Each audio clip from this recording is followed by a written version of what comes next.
Hello，大家好，我係 Alvin 啊。咁如果咧大家喺倫敦咧想揾一個治安啦、交通啦、配套啦同埋校網都非常好嘅地區咧，就要留意一下咧我哋今日嘅呢個屋苑啦。我哋所在嘅位置咧就係 New Malden 啦。咁其實大家知唔知咧 New Malden 所在嘅 Kingston upon Thames 呢個 borough 咧係被評選為咧成個倫敦咧最安全嘅行政區嘅第3名嘅喎。咁而且咧我哋呢個屋苑咧附近嘅地區，包括 Wimbledon 啦、Kingston 啦同埋 Sutton 咧，都係一個咧好多咧白人聚居嘅地方嚟嘅喎。另外咧，對於家長朋友嚟講咧，New Malden 咧都係非常之合適嘅。原因喺邊度咧？因為我哋呢個屋苑咧2英里範圍內咧就已經有20間咧 good 同埋 outstanding 嘅學校噶咯喎。咁淨係咧喺我哋屋苑咧步行幾分鐘嘅距離咧，已經有3間學校噶啦。咁同埋咧 New Malden 咧，亦都係一個非常之多韓國人聚居嘅地方啦。咁所以咧，你喺呢一度咧，一行出屋企門口咧，就已經會有韓國嘅超市啦，同埋咧韓國餐廳噶啦。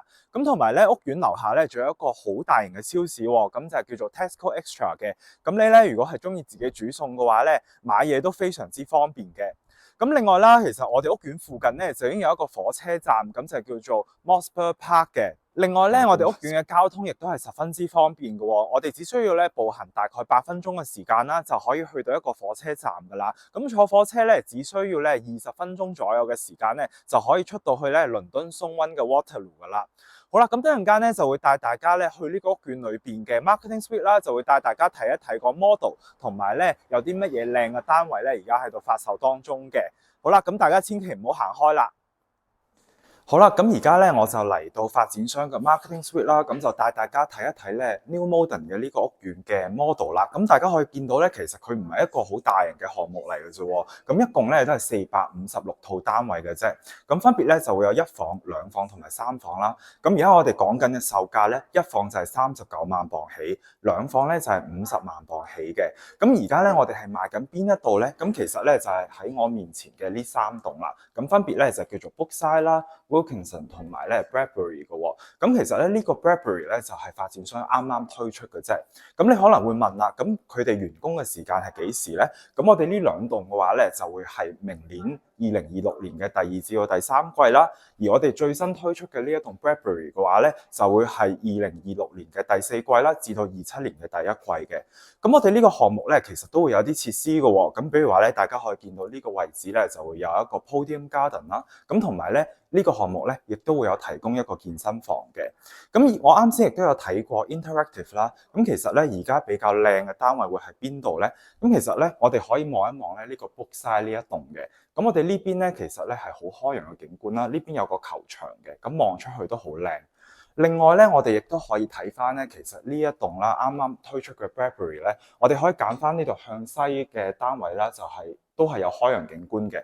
或者咧，我哋可以揀翻向東面咧，如果係一啲高層，即係講緊10樓、11樓嘅單位咧，其實望出去咧都係好開揚嘅。因為呢一邊咧，我哋講緊咧都會係一啲排屋嘅。咁所以咧，我哋等陣間咧都會帶喺 Interactive 嗰度咧撳2間俾大家睇一睇嘅。跟住咧就會帶大家睇一個1房單位咯喎。咁我咧就喺 Bradbury 呢一個全新一期裏邊就揀咗一個咧向東嘅開揚景觀嘅1房單位咯。咁而家即刻帶大家望一望啦。好啦，咁呢個單位咧就會係位於12樓嘅，咁就係呢一個 plot 337啦。